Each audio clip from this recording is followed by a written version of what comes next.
জীবিকার তাগিদে দুই বন্ধু জঙ্গলে যায়। এক ভয়ঙ্কর মুহূর্তে বিষধর সাপ ও কুমিরের আক্রমণে মুহূর্তেই বদলে দিল তাদের জীবন। বন্ধুত্ব হারালো মৃত্যু নামের অন্ধকারে। পাখির ডাকের সাথে মিশে আছে দূরের নদীর কলতান। জয়ন্ত ও সঞ্জয় প্রতিদিনের মতো আজও জীবিকার তাগিদে বেরিয়েছে।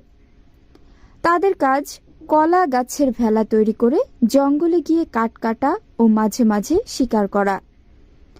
দিনভর কষ্টের কাজের জন্য তারা টিফিন বক্সে কিছু ভাত তরকারি নিয়ে নেয়।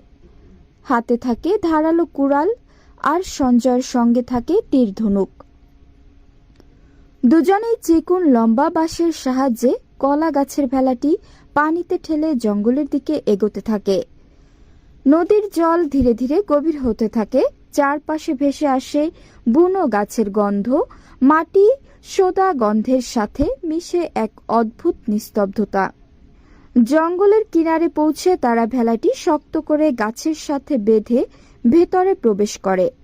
ঠিক তখনই উপরের দিকে তাকিয়ে তারা দেখতে পেল এক বানর গাছের ডালে বসে তাদের দিকে কৌতূহল নিয়ে তাকিয়ে আছে। সঞ্জয় হেসে বলল, দেখ জয়ন্ত, যদি এটাকে ধরি আজ দুপুরে মাংস রান্না হবে। জয়ন্ত হেসে মাথা নাড়ালো, ছাড় ভাই, ওরা বনের প্রাণী, আমাদের রাগ করবে। কিন্তু সঞ্জয় শুনল না। সে তীর ধনুক বের করে লক্ষ্য স্থির করল। তীর ছোড়ার মুহূর্তে বানরটি গাছের ডাল থেকে লাফিয়ে পালিয়ে গেল। জয়ন্ত বলল, চল আলাদা হয়ে কাজ করি। আমি কাজ কাটতে যাই, তুই যদি কিছু শিকার করতে পারিস খাবার জুটবে। তারা দুই দিকে হাঁটা শুরু করলো। সঞ্জয় একটি বড় গাছের গোড়ায় বসে তীর ধনুক মেরামত করতে লাগলো। হঠাৎ তার পায়ের কাছে কিছু একটা শব্দ হলো। নিচের দিকে তাকিয়ে দেখে একটি ছোট সাপ তার সামনে ফনা তুলে দাঁড়িয়ে আছে। সঞ্জয়ের গা শিরশির করে উঠল। সে ধীরে ধীরে অন্যদিকে সাপকে পাঠিয়ে দিল। অন্যদিকে জয়ন্ত গাছ কাটতে ব্যস্ত, ঘামে ভিজে গেছে শরীর। হঠাৎ তার পায়ের কাছে বিষধর সাপ। সে চিৎকার করার আগেই সাপটি তার পায়ে দংশন করল। জয়ন্ত চিৎকার করে মাটিতে লুটিয়ে পড়ল।